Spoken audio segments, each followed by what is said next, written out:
immigration or foreign terrorist organizations or otherwise law-breaking activities. So this executive order will direct your Department of Education and Department of the Treasury to basically bring about modifications to the Public Service Loan Forgiveness Program in order to ensure that people who are engaged in these sorts of activities can't benefit from a program that's really not intended to support those sorts of things. And what are the consequences if they are not good? The consequences would be that they wouldn't get forgiveness of their student loans as they would be eligible for if they were working for the government or a normal nonprofit that's not violating the law. All right. Any questions on that? Anybody have any questions? So we'll talk about the manufacturing turnaround, and it's been very early, but it's pretty significant. The numbers were much better, as you know, than projected by the media, and a little surprising actually how strong, how fast, because we have many companies are moving into our country. As you probably know, it's a statistic that everyone talks about, but nobody seems to have done much about. Since the beginning of NAFTA, there's been 90,000 plants and factories closed in this country. Think of that. 90,000 plants and factories have been closed in this country. Many of them have been car manufacturing plants. And that's a terrible statistic, and we'll be turning that around. You're going to see it already. We already have numerous that are being built or starting to be built, and numerous that were being built in other countries, and they stopped, and they're coming here now because of the tariffs. And that's a big deal. That's what you want to hear. During the last year, the Biden administration saw a loss of more than 110,000 manufacturing jobs, or 9,000 manufacturing jobs every single month. It averaged about 9,000 a month, 110,000 manufacturing jobs. During the first full month in office, we've not only stopped that manufacturing collapse, but we've begun to rapidly reverse it and get major gains. We created 10,000 manufacturing jobs in February alone.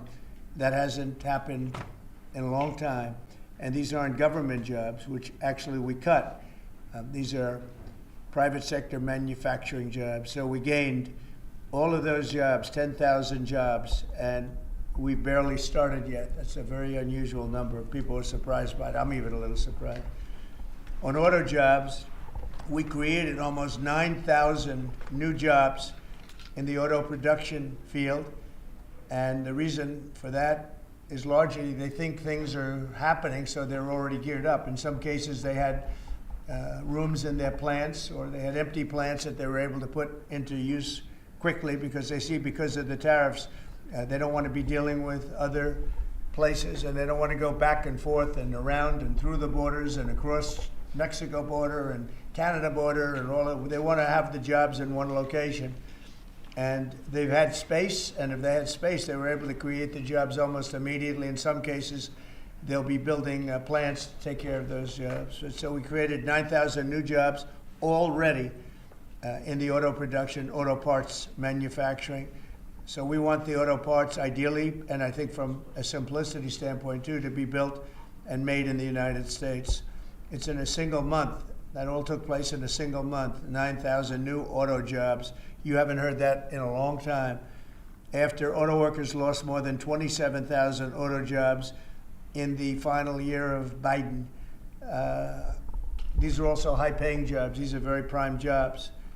The ISM Manufacturing Survey and the S&P Manufacturing Survey have also confirmed that our administration is presiding over a brand new domestic manufacturing boom after major collapse under Biden. It was a collapse. All he did is keep adding new government jobs, which are not the jobs you want. We're trying to shrink government and grow the private sector. That's what we've been doing. Under the final 2 years of Biden, 1 in every 4 jobs created in America was a government job. That's a tremendous percentage. But under the first full month of President Trump, which we haven't even gotten started yet, an incredible 93% of all job gains were in the private sector. So that statistic just came out. Big gains for native-born Americans. For the first time in 15 months, the job gains for native-born Americans, for American people, people born in America, exceeded job gains for migrant and foreign-born workers. This is the first time that's happened in more than 15 months. Employment for native-born workers went up by 284,000, while foreign-born workers went down by 87,000. Now, you've heard the same stat where foreign workers were taking up all the jobs or almost all the jobs. In some cases, literally all of the jobs. And now it's 284,000 native-born jobs here, people born in our country, 284,000, while foreign-born workers went down by 87,000. First time that's happened in a long time. So these are incredible numbers, and they're very early. I mean, we're here for 5 weeks, but we have been talking about it since the big win in November 5th. So a lot of these people, they listen to us speak and they say, well, I'm going to gear up, and they're gearing up. And so they've been gearing up. They've had a little time. It's not just 5 weeks. It's 5 weeks plus a few months.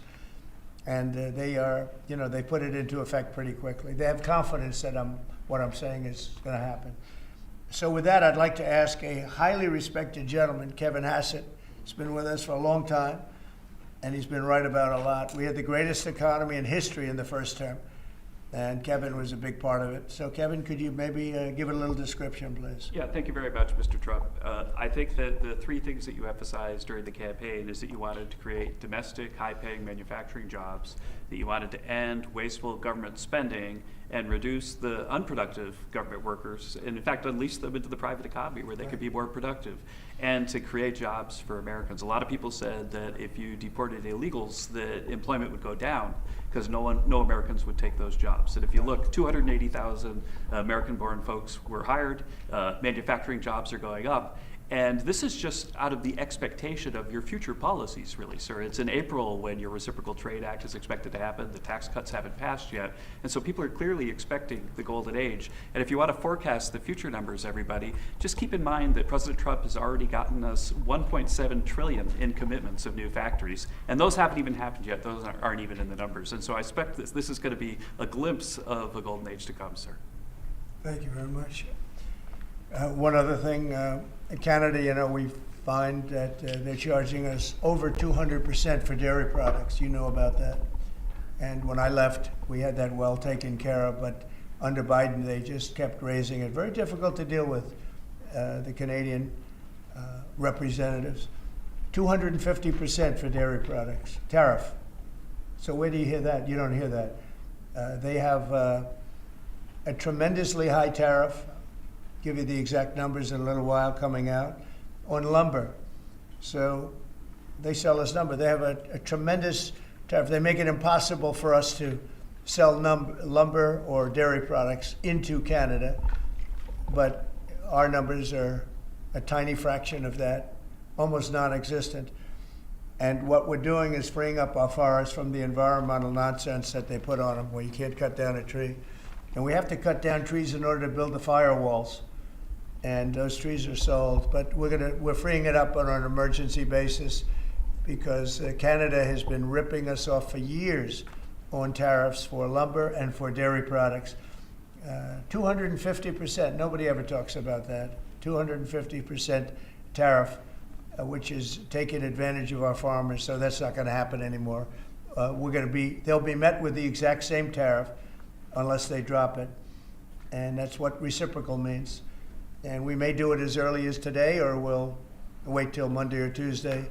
But that's what we're going to do. We're going to charge the same thing. It's not fair. Never has been fair.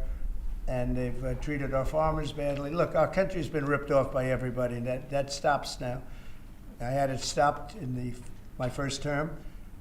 And we're going to really stop it now because this has been very unfair. Our country, from an economic standpoint, a financial standpoint, and a trade standpoint, has been absolutely ripped off by almost every country in the world. Canada, Mexico, and then you just go right down the line. India charges us massive tariffs, massive. You can't even sell anything into India. It's almost it's almost restrictive. It is restrictive. You know, we do very little business inside.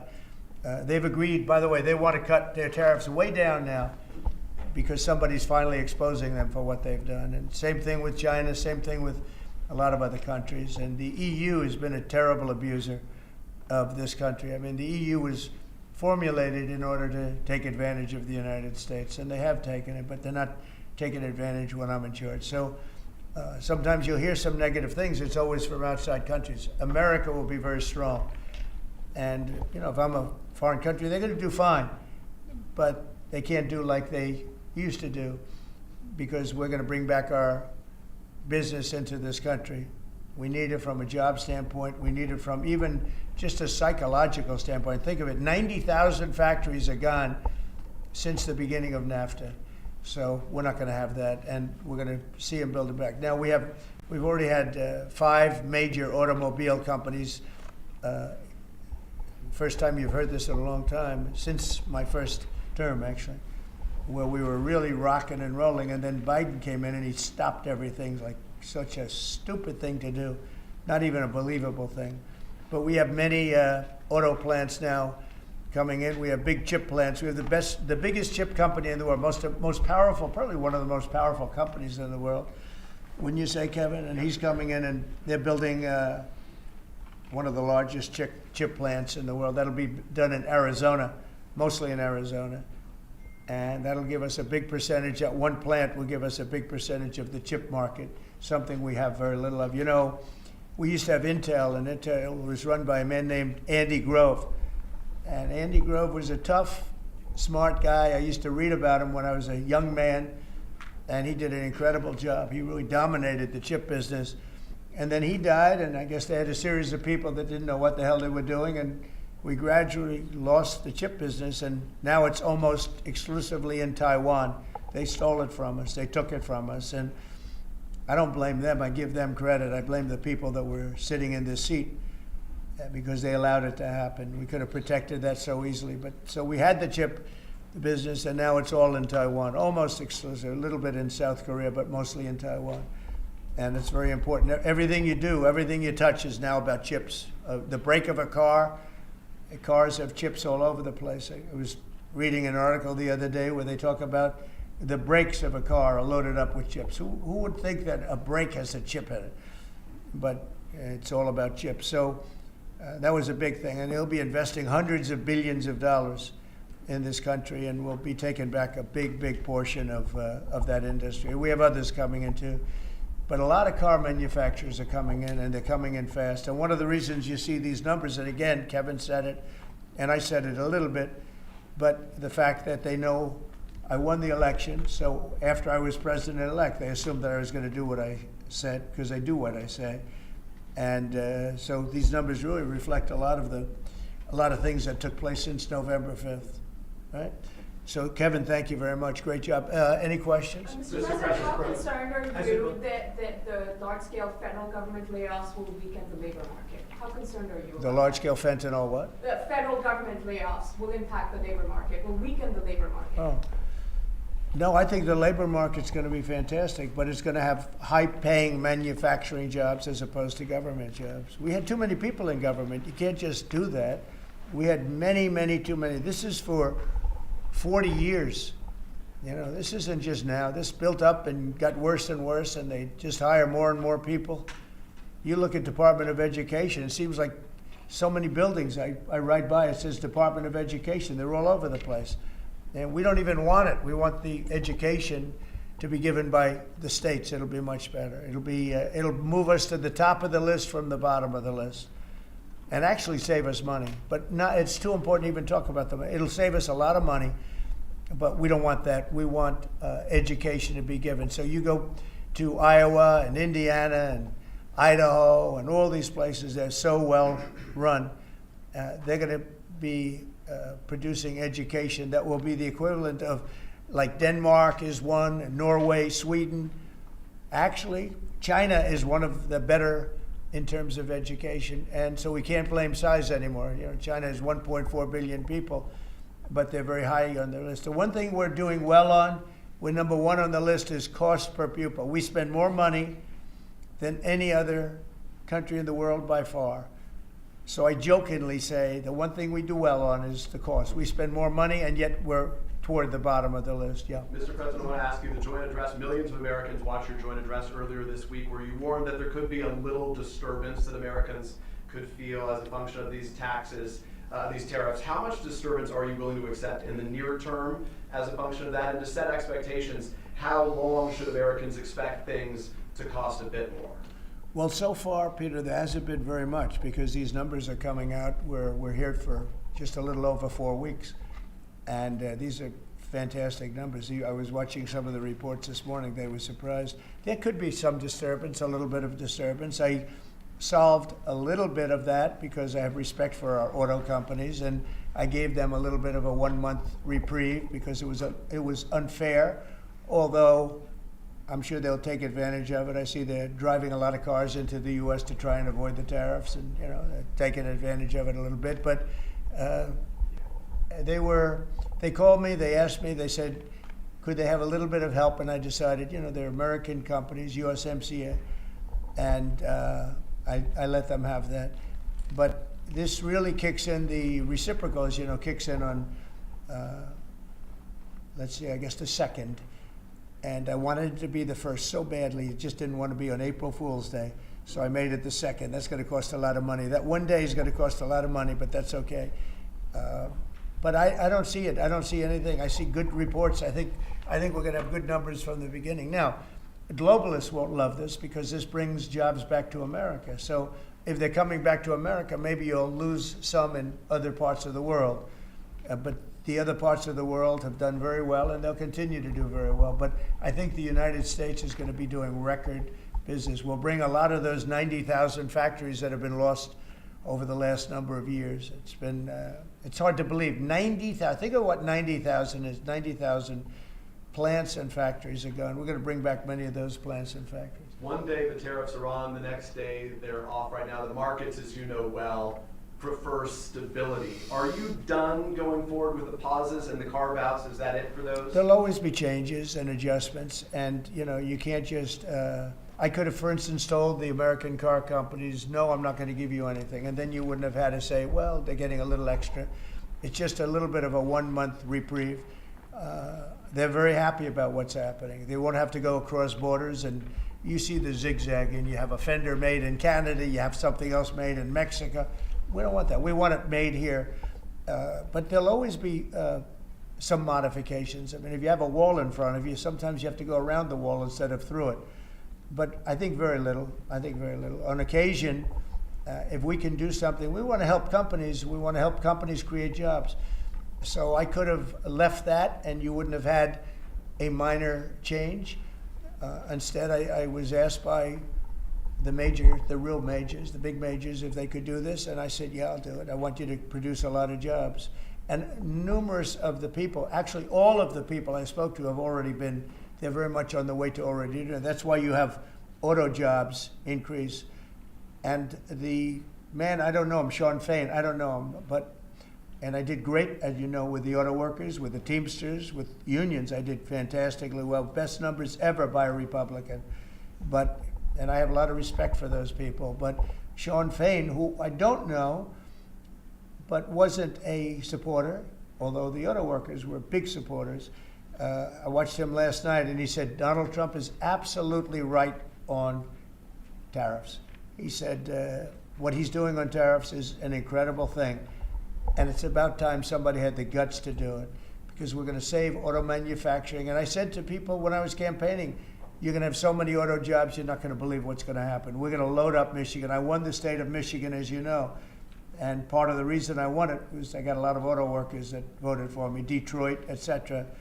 But I think people are going to be very surprised. Yes? Thank you, Mr. President. You mentioned in your remarks chips manufacturing, how a significant percentage is now in Taiwan. You also mentioned it in your address to Congress, and you called on Congress to overturn the CHIPS Act, which had bipartisan support in the last Congress. Why would you like to see this particular law overturned, Mr. President? Because it's hundreds of billions of dollars, and it's just a waste of money. Now, some people have already taken the money and used it. Actually, it's very hard to qualify because they go by race, they go by gender, they go by all sorts of things. Nobody's ever seen anything like it. You won't be able to find those people. So I don't even think anybody can qualify. They have so many different categories in order to qualify. You have to have so many of a certain race, a certain gender, a certain this, a certain, and I don't think they can qualify, but if they take the money, they better qualify because they'll be watching them. But it's a tremendous waste of money. I didn't give the greatest chip company in the world, one of the greatest companies, I didn't give them 10 cents. They came here because of tariffs, because they didn't want to pay the tariffs. And they also came here because they like the results of the election, because they know that I'm very pro-business and pro-jobs. I mean, I'm pro-business, not for business sake. I'm pro-business because of jobs, because business is producing the jobs. Okay? Mr. President, President, On Russia, if I may, President Putin is bombing Ukraine. Yeah. Do you still believe him when he tells you that he wants peace? Yeah, no, I believe him. I believe him. I think we're doing very well with Russia. But right now they're bombing the hell out of Ukraine, and I'm finding it more difficult, frankly, to deal with Ukraine. And they don't have the cards. They don't have the cards. As you know, we're meeting in Saudi Arabia on sometime next week, early. And we're talking, I find that in terms of getting a final settlement, it may be easier dealing with Russia, which is surprising because they have all the cards. I mean, they're bombing the hell out of them right now. And I put a statement in, a very strong statement. Can't do that. You can't do that. Mr. President. We're trying to help them.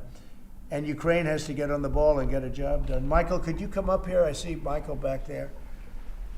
Good, I'm glad. He's traveling all over the world. I just saw him come in the door. Yeah. Could you give a little definition of what's going on, please? Sure. Well, the president has been crystal clear, and he's been clear to all sides. The fighting has to stop. Both sides need to get to the table. We had a good engagement. Both leaders have said only President Trump could do so, and only he has been able to do so. We had an initial engagement with the Russians. The Ukrainians had a great opportunity to bind our economies together through that mineral deal.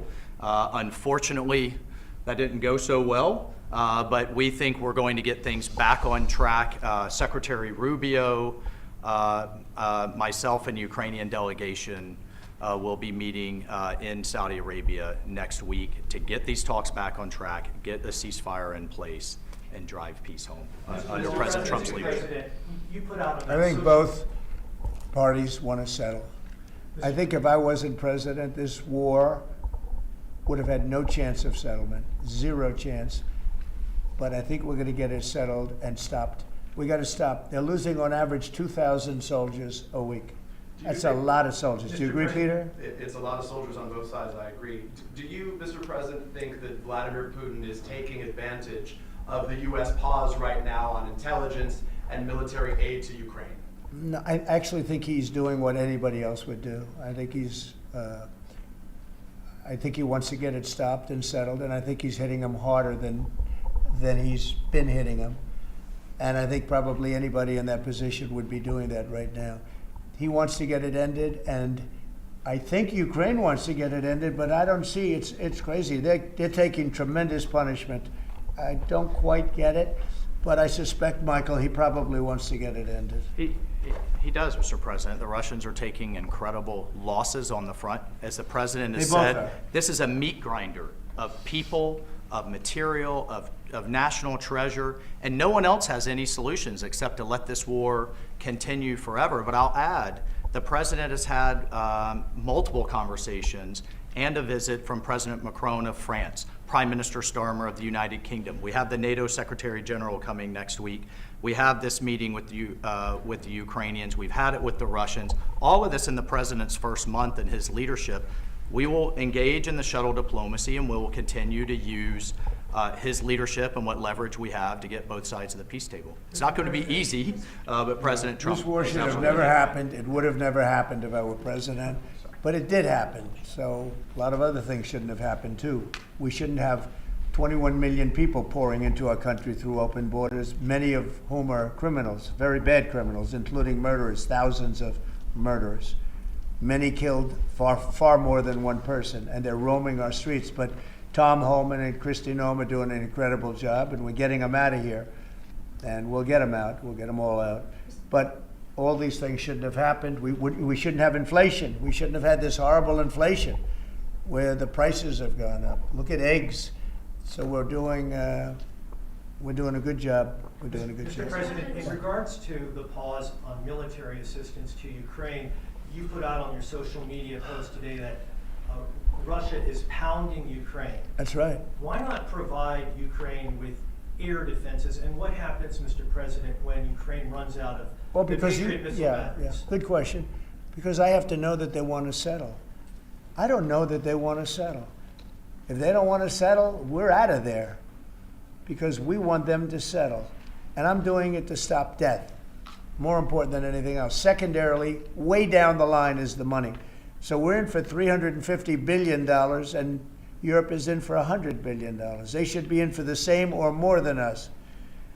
And, you know, I watched over the last week or so what's going on in Europe. This thing could end up in World War III if we don't get it settled. This could really end up in a World War III. We got to get it settled. So on Iran, how confident are you that the Iranians will negotiate with you? And is Israel on board with this outrage?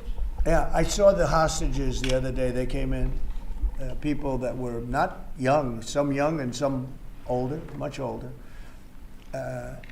And they gave, it was hard for them to do it actually. They gave statements as to what happened. I was asking, what happened? How was it?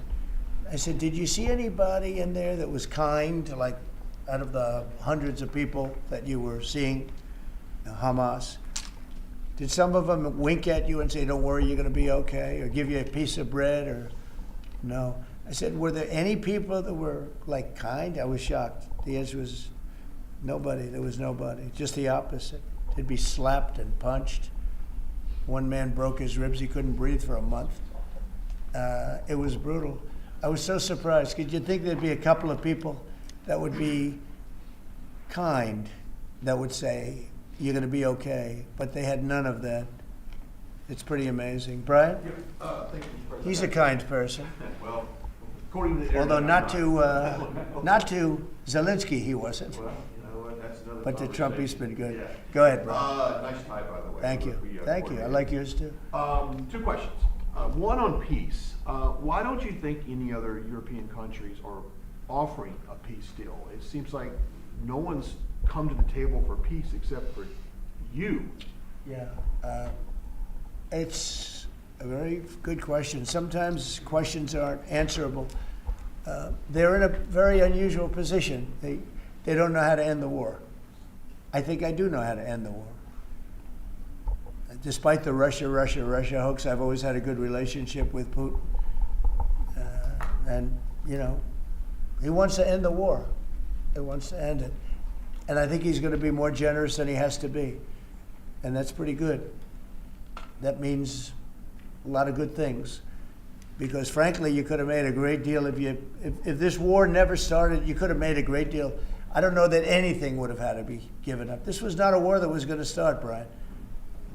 And it didn't start. For 4 years, somebody said, well, how do we know that? Well, for 4 years, it didn't start. I used to speak to Vladimir about it. I used to speak to him about it at length. It was the apple of his eye, but there was no way he was going in. And he knew, there were going to be consequences. But it did start. I mean, think of what happened. Inflation, you have the war with Ukraine and Russia, that wouldn't have happened. October 7th would have never happened. Israel, they had no money. Iran had no money. Iran was stone cold broke, and now they have a lot of money.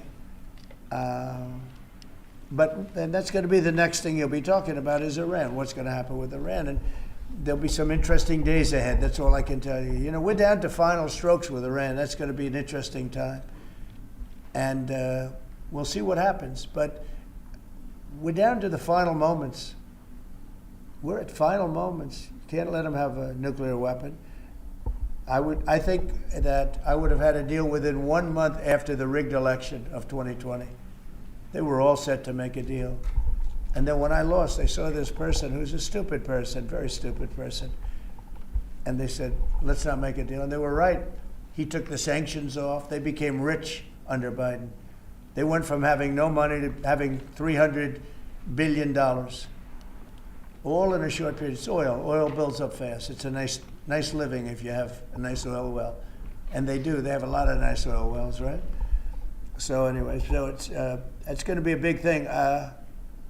It's an interesting time in the history of the world, but we have a situation with Iran that something's going to happen very soon, very, very soon. You'll be talking about that pretty soon, I guess, and hopefully we can have a peace deal. You know, I'm not speaking out of strength or weakness. I'm just saying I'd rather see a peace deal than the other, but the other will solve the problem. Mr. President, your allies are calling on you to pardon Derek Chauvin. Are you considering pardoning Derek Chauvin? No, I haven't even heard about it. No, Mr. President, on peace. I haven't heard that. In the first term, you may recall, I broke the news that you were nominated for the Nobel Peace Prize. And the reason for that was the work that you led on the Abraham Accords. I spoke yesterday with the member of parliament, the Norwegian parliament, that nominated you. And he said what the Nobel Committee is looking for from you, Mr. President, is security guarantees for Ukraine. Is that a possibility, Mr. President? So before I even think about that, I want to settle the war, get it finished. Because if I'm not here, nobody's going to settle it. And President Macron has said that, and everybody said that, the prime ministers and presidents. We're pushing very hard. That's all I'm thinking about now. As far as the question about security later, that's the easy part. The hard part is getting it settled. We got to get them. We're losing 2,000 human beings every week.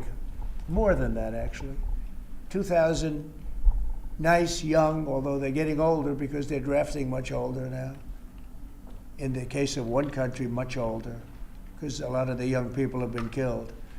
It's very sad, and I'd like to see if I could stop that. And I'd like to also see if we could stop making these massive payments from the United States. I mean, Biden gave away money like it was water, with no anything, got nothing for it. Europe did it in the form of a loan. They get their money back, we don't. So that's how we came up with the rare earth deal. But we started, behind the 8 ball. He could have gone to Europe. He could have said, "Come on, you got to put up money with us. You got to put up money with us."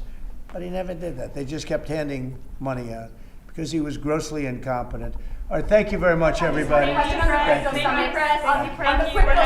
Thank you very much. Thank you.